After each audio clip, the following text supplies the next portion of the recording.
Halo Sobat Arisanti, bertemu lagi bersama saya Dr. Ayu Anggreni dalam segmen Pot Santi.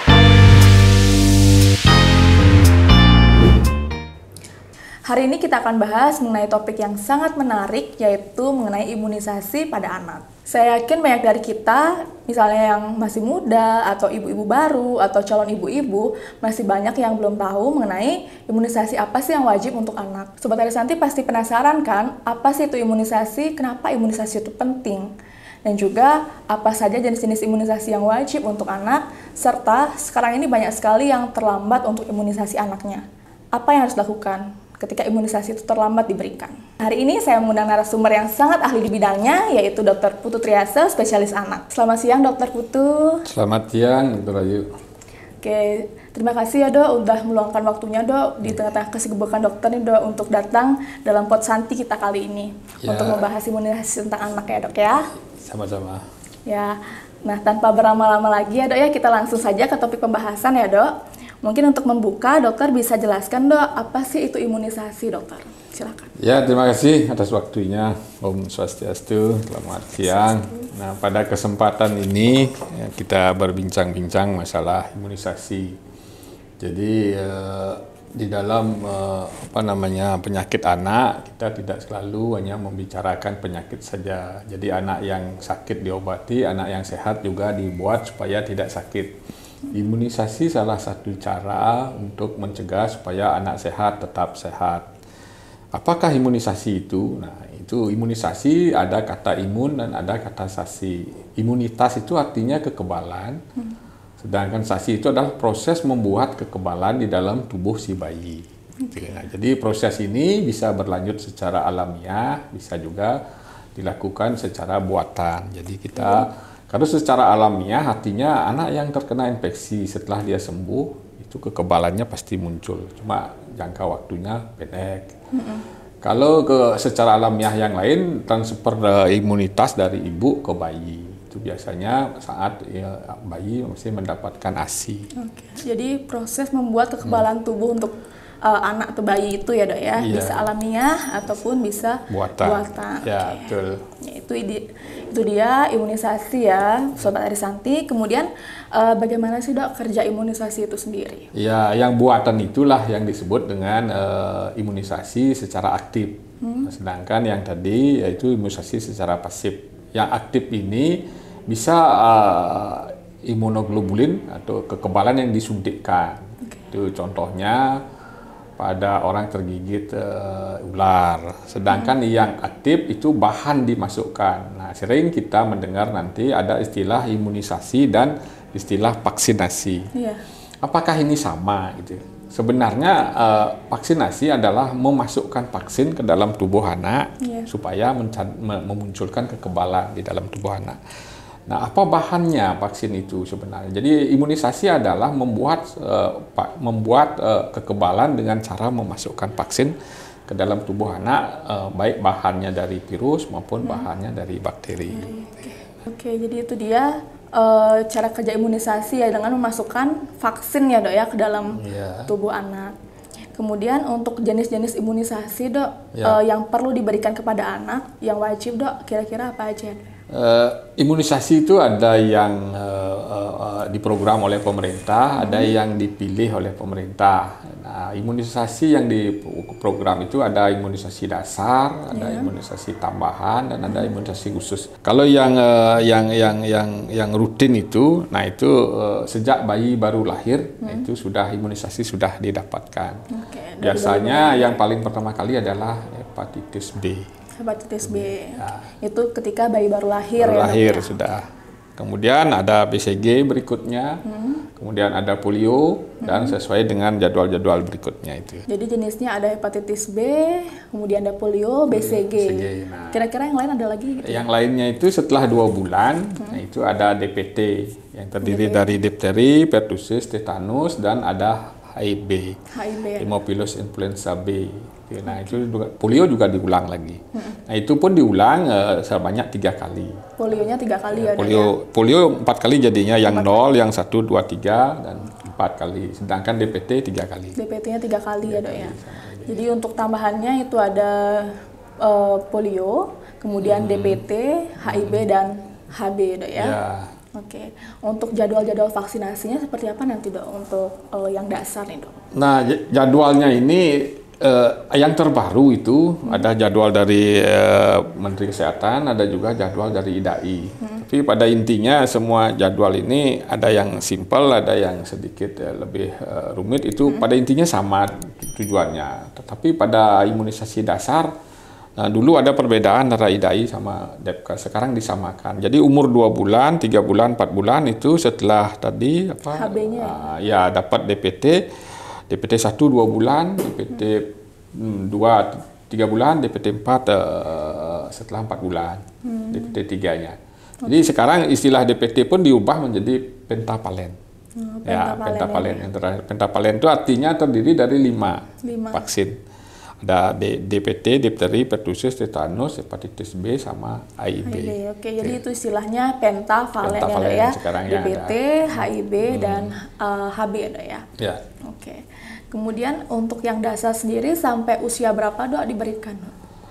Dasar itu artinya dia kalau DPT sudah 2 bulan mulai, kemudian yang 9 bulan setelah DPT yang keempat itu biasanya campak diambil. Yang campak ya, campak usia 9 bulan ya. Itu setelah campak itu yang rutin dilakukan. Oke, nah, setelah rutin nanti ada booster itu yang tambahan. Itu biasanya mulai dari umur 18 sampai 2 tahun itu di booster namanya. Di booster di booster itu yang perlu di booster DPT, di booster lagi sekali, kemudian campak di booster setelah 2 tahun. Jadi 9 bulan sekali, 2 tahun sekali. Nah, baru vaksin yang tambahan yang lain. Vaksin yang tambahan yang lain itu seperti radang otak, nah, itu tambahan, seperti rotavirus, itu tambahan, seperti JE. Nah, itu JE pun hanya di tempat-tempat tertentu saja. Tidak semua di Indonesia melakukan. Nah, mungkin itu. Gitu ya. Jadi yang tadi yang dasar rutin itu ada HB, kemudian BCG, kemudian ada polio, ada pentavalen ya, yang DPT, HB dan HIB. Kemudian tambahannya ada campak juga usia 9 bulan ya Dok ya. Betul kemudian ada juga yang tambah-tambahan lagi itu ada rotavirus, kemudian vaksinasi untuk radang otak, ada untuk JE juga ya, Japanese encephalitis. Untuk selanjutnya, apa yang harus dilakukan Dok jika anak terlewat jadwal imunisasinya Dokter? Nah, ini jadwal yang dibuat itu adalah sejenis pedoman yang harus kita taati dan ikuti supaya ada kedisiplinan di dalam membuat satu laporan, kan begitu ya. Tapi namanya kita melayani orang banyak, itu kan tidak semua tepat pada waktunya. Hingga ada yang terlambat bagaimana Dok gitu. Nah, sering di masyarakat jadwal ini bukan harga mati gitu ya. Harus tidak ada yang mengharuskan, tetapi ada ringnya, tetapi jangan sampai tidak ikut. Karena itu program pemerintah untuk ingin melindungi individu masyarakatnya dan masyarakat di sekitarnya. Jadi istilah terlambat seberapa lama, dan kalau misalnya mundur 1 minggu, 2 minggu masih dianggap tidak terlambat. Tapi kalau misalnya 1 bulan dia tidak ikut, nah yang berikutnya diulang lagi apa enggak? Tidak ada istilah pengulangan. Akan dilanjutkan saja. Misalnya yang 1 tidak dapat, yang 2 baru dapat, nah yang 2 ini dilanjutkan. Tidak ada istilah diulang-ulang lagi gitu ya. Pokoknya imunisasi berjalan terus. Yang terlambat jalankan saja. Jadi berlaku pada semua jenis imunisasi atau vaksin itu ya. Oke. Kemudian bagaimana cara menjaga keamanan dan juga kualitas imunisasi yang diberikan pada anak-anak Dokter? Ya, masalah kualitas pertama kan dari jenis vaksin yang kita siapkan itu harus sudah memenuhi standar. Nah, di dalam standar vaksin itu sudah ada namanya indikator-indikator kapan vaksin itu dipakai, kapan tidak. Nah, itu ada indikator yang bisa dibaca. Ini tenaga medis biasanya sudah tahu. Cara menyimpannya juga di mana, apakah di pressure, apakah di suhu yang berapa derajat, itu sudah ada aturannya. Jadi pertama itu dijaga bahwa kualitas vaksin memang betul-betul masih layak untuk dipakai. Nah, kemudian cara menyuntiknya pun harus benar. Yang mana intramuskuler, yang mana subkutan, yang mana intrakutan. Gitu. Jadi harus benar-benar dilihat dari kemasan juga berarti ya. Dan penyimpanannya bisa di freezer juga.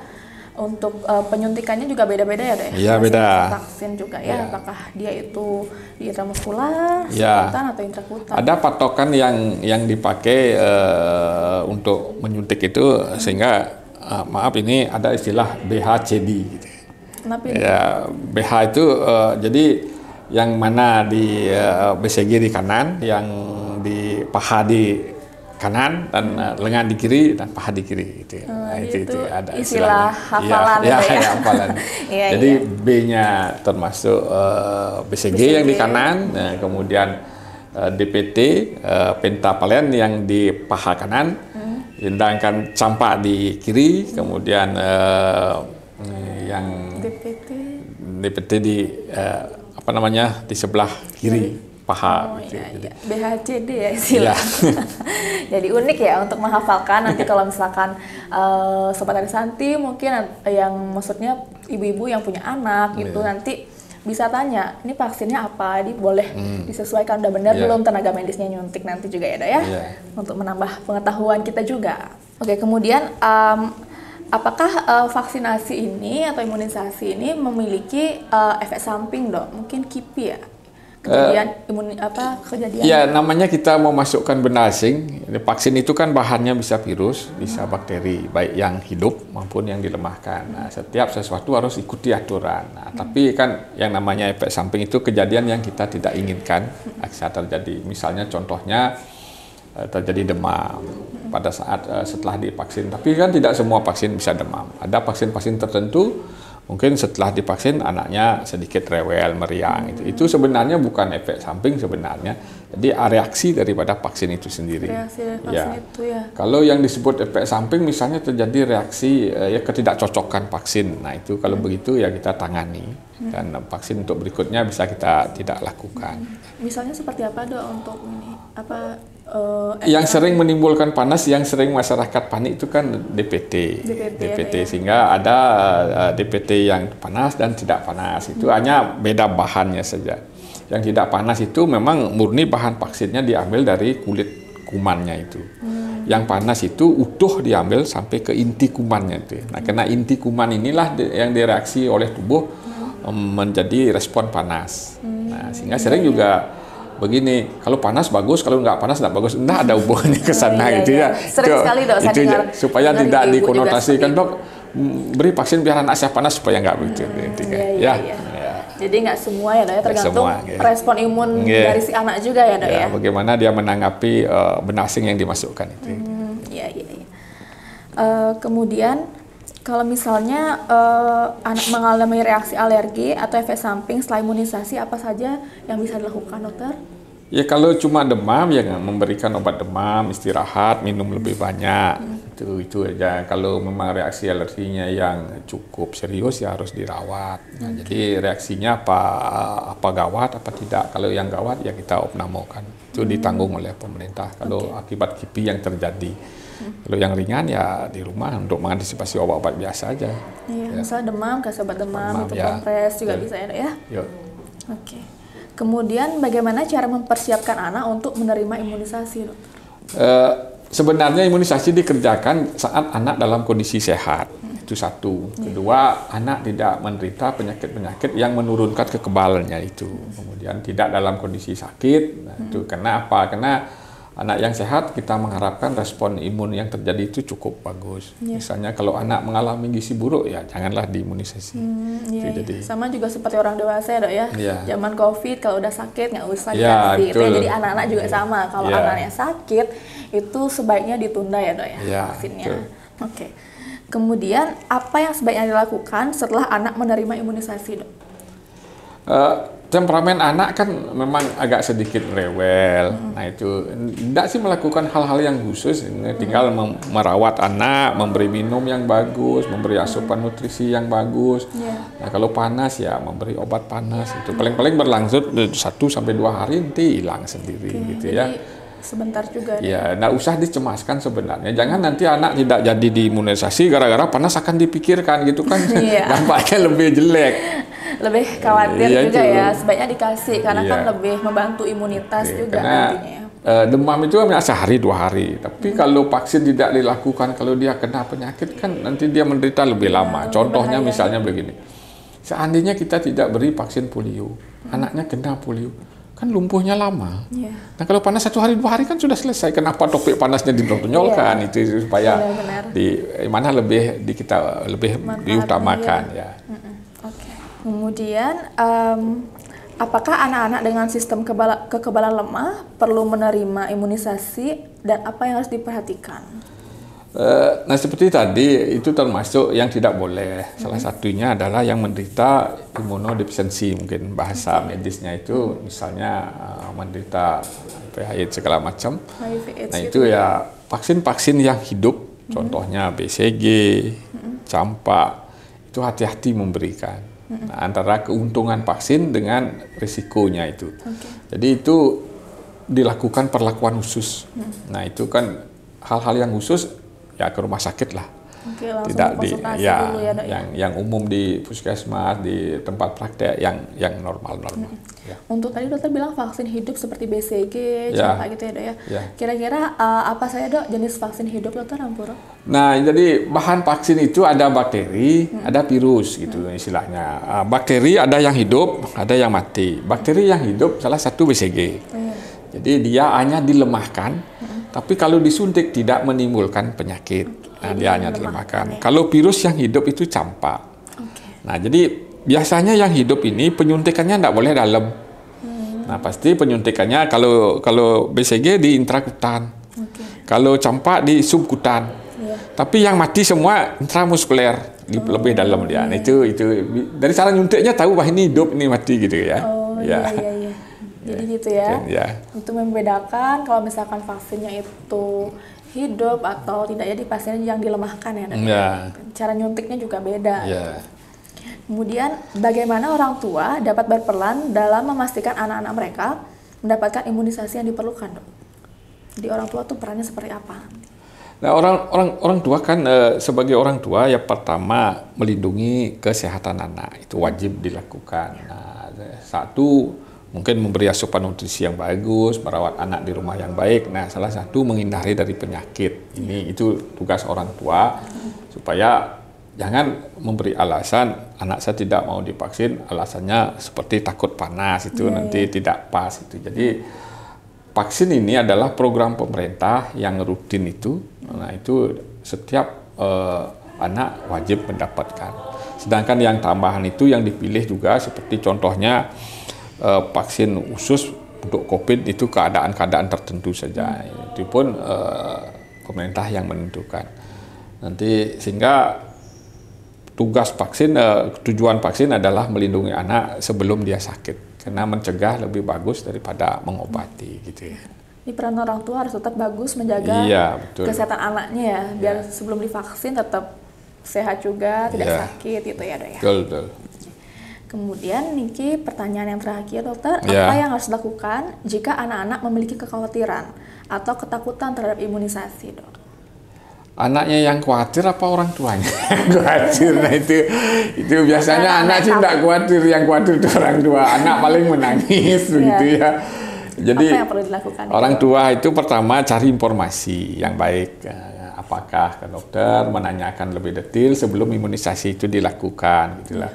Nah bisa juga sharing dengan ibu-ibu atau keluarga yang memang sudah melakukan imunisasi itu. Jadi pentinglah bagi anak melakukan imunisasi karena seperti tadi mencegah lebih bagus dari mengobati. Karena semua penyakit yang diimunisasi itu adalah penyakit yang memang bisa dicegah sehingga yang paling jelas kita lihat ini kan COVID. Coba kalau tidak divaksin, berapa korban terjadi? Ini satu contoh vaksin itu bergerak mampu mengendal berapa orang yang tidak terkena gitu ya. Sedangkan yang lain-lain itu kan sepertinya tidak kelihatan karena tidak ada outbreak-nya. Tapi ini salah satu contoh yang jelas. Nah sekarang setelah adanya pandemi COVID ini, cakupan imunisasi agak menurun mungkin karena sekarang mulai digencar supaya cakupan lebih tercapai sekarang, apalagi di sekarang masa imunisasi sedunia mempercepat pencapaian itu. Oke. Ya. Jadi sebenarnya lebih ke kekhawatiran orang tuanya ya dok ya, Iya, dibandingkan itu. anak. Anak paling takut disuntik karena jarum gitu Iya. ya. Orang tua jangan juga harus dapat edukasi juga ya dok ya, Iya. sharing dengan sesama ibu-ibu atau Iya. orang tua lainnya. Kalau gitu ya. konsultasi ya ke dokter bisa, silahkan. Kan ada dokter keluarga yang diajak untuk ya Berkonsultasi gitu konsultasi. secara langsung Ya. ya. Ya. Oke. Jadi, terima kasih ya dok, lengkap sekali nih Sobat Arisanti penjelasan tentang imunisasi dari Dr. Putu Triase. Nah, bagi Sobat Arisanti, yuk sebarkan informasi kesehatan ini. Karena sharing is caring, jadi semakin banyak yang teredukasi, semakin banyak pula yang terobati. Saya Dr. Ayu Anggreni dan juga Dr. Putu Triase pamit undur diri. Sampai jumpa di podcast berikutnya.